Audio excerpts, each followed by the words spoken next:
కథాకమలం కథలా వెల్లువ ఆలకించి ఆలోచించి ఆచరిద్దాం. మరి 12th June Friday, because it's very joyous day for many of the people, because we are going to get 2 holidays, Saturday and Sunday. అలా ఏం కాదు, కానీ సాటర్డే అండ్ సండే హాలిడే అయితే మాత్రం ఖాళీగా ఉంటామా ఏంటి కదా. మరి what ever it is, 12th June is considered to be International Anti-Child Labor Day. Abbo, chala important day arra. The day was launched in 2002, World Day Against Child Labor. 2026 slogan is Red Card to Child Labor, Fair Play for Children, Decent Work for Adults. అంటే child లేబర్స్కి red card ఇచ్చేస్తారు. అంటే ఇప్పుడు ఎవరైనా child labour కనిపిస్తే చాలా strict actions ఉంటాయి. And fair play for children అంటే పిల్లలకి ఏమేం కావాలి, ఆటలు పాటలు చదువు, రైట్, వాళ్ళకు ఉండాల్సినవన్నీ వాళ్ళకి ఇవ్వాలి. Fair play for children. And ఈ రెండు ఎప్పుడు వస్తాయి, డీసెంట్ వర్క్ ఫర్ అడల్ట్స్ ఉంటే. అండ్ డీసెంట్ వర్క్ అంటే వాళ్ళకి ఏ అర్హత ఉందో ఆ పని వారికి ఉంటే, అంటే దాని ద్వారా శాలరీ వస్తుంది కాబట్టి పిల్లల్ని వాళ్ళు చైల్డ్ లేబర్ ఉచ్చులోకి వెళ్ళనివ్వకుండా చూస్తారని. మరి nearly 138 million children are still in child labor, including 54 million in hazardous work. బాపోయ్, వణుకు పుట్టేస్తుందర్రా. మనం ఎదిగిపోయాము, డెవలప్డ్, ఏఐ, ఇవన్నీ అంటున్నామా. ఇంకా ఎన్ని millions, 138 million children are still in child labor అంట. దాంట్లో 54 million హజార్డస్ వర్క్లో ఉన్నారంటే ప్రాణాంతకమైన పనుల్లో కూడా ఉన్నారంట 54 million పిల్లలు. It's very ridiculous. And around 89,000 children are engaged in child labor in Telangana state. మన స్టేట్లో 89,000 పిల్లలు ఉన్నారంట. మరి వాళ్ళందరికీ మనం ఈరోజు మెడిటేషన్ చేయాలరా. ఎందుకంటే ఈ సంవత్సరం అయిలోపు డిసెంబర్ 2026 లోపు అందరూ చైల్డ్ లేబర్లోని బయటకు వచ్చేసి వారి వారి చదువుల్లోకి ఆటల్లోకి వెళ్ళాలని కోరుకుందాం. Telangana state is trying to rescue such children through operation smile, operation Muskaan, collaborating with police, revenue and women child welfare departments. Very good, kudos to Telangana government. మరి ఇలాంటి పిల్లలు మనకి ఎప్పుడైనా చైల్డ్ లేబర్ లైక్ వర్షన్లో ఉన్న పిల్లలు కనిపిస్తే కనుక డైల్ టోల్ ఫ్రీ నంబర్ ఉంది, డైల్ 1098కి డైల్ చేసి అక్కడ మనము గ్రీవియన్సెస్ ఇవ్వచ్చు, లైక్ ఇన్ఫర్మేషన్ ఇవ్వచ్చు. అలాగే తెలంగాణ లేబర్ డిపార్ట్మెంట్ పోర్టల్లో కూడా మనం ఫైల్ చేయొచ్చు. And we can call to Hyderabad City Police for local child protection assistance. That is, the number is 100.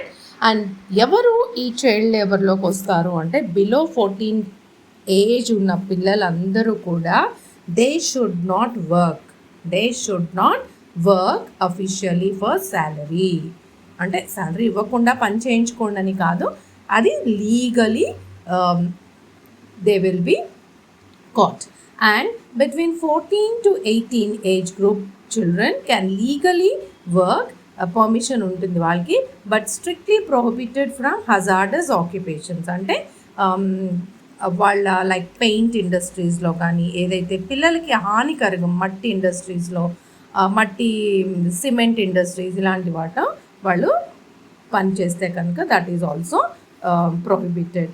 And they should have, పిల్లలు ఎవరైనా ఈ ఏజ్ గ్రూప్ వాళ్ళు 14 to 18 వర్క్ చేయాలి అనుకుంటే పేరెంట్స్ కన్సర్న్ పేపర్స్ ఉండాలి.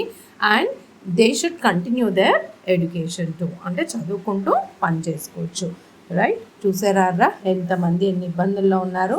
మరి ఇవన్నీ ఎందుకు జరుగుతున్నాయి, రైట్, ఒక్కసారి ఆలోచిద్దాం. మరి over population and unintentional births కూడా జరుగుతూ ఉంటాయి చాలా వరకు. ఓకే, ఎక్కువ ఆలోచించదు. Whatever it is, we all together Kathakamalam family అంతా కూడా చైల్డ్ లేబర్ని కండెమ్ చేద్దాం. మరి కథలోకి వెళ్ళిపోతే, కథ నిన్న కరటకుడు దమనకుడికి హితబోధ చేస్తున్నాడు కదా, నువ్వు రాజుకి అన్యాయం చేస్తున్నావు, రామయ్య రంగయ్యలు కథ చెప్తానన్నాడు కదా, కథ విందాం మరి. ఒక నగరంలో రామయ్య రంగయ్య అనే వర్తకులు ఇద్దరు స్నేహంగా ఉండేవారు. కొంతకాలం తర్వాత అందులో ఒకరికి అంటే రామయ్యకు వ్యాపార నష్టం వచ్చి తన దగ్గర ఉన్న లోహం అంతా రంగయ్యకి ఇచ్చి జాగ్రత్తగా ఉంచమని ఊరు వెళ్ళిపోయాడంట. అర్థమైంది కదా, రామయ్యకి నష్టం వచ్చి తన దగ్గర ఉన్న లోహం ఐరన్ మాల్ అంతా కూడా రంగయ్యకి ఇచ్చి నీ దగ్గర ఉంచి ఇది నేను మళ్ళీ వచ్చాక తీసుకుంటాను, నేను వేరే ఊరు వెళ్తున్నానని వెళ్ళిపోయాడంట. కొంతకాలం తర్వాత రామయ్య సొంత ఊరికి తిరిగి వచ్చి మిత్రుని ఇంటికి పోయి, మిత్రమా నాకు విదేశీ వ్యాపారం నచ్చి రాలేదు, అసలు నచ్చలేదు, ఎంత వస్తే అంతే వస్తుంది, మన ఊర్లోనే ఉందాం అనుకుంటున్నాను, నేను ఇచ్చిన లోహం అంతా నాకు ఇచ్చేసి మరి షెడ్లో ఉంటుంది కదా నేను తీసుకోనా అని అడిగాడట. నేను నీ వద్ద ఉంచిన లోహం ఇచ్చేసేయి అని అన్నాడంట.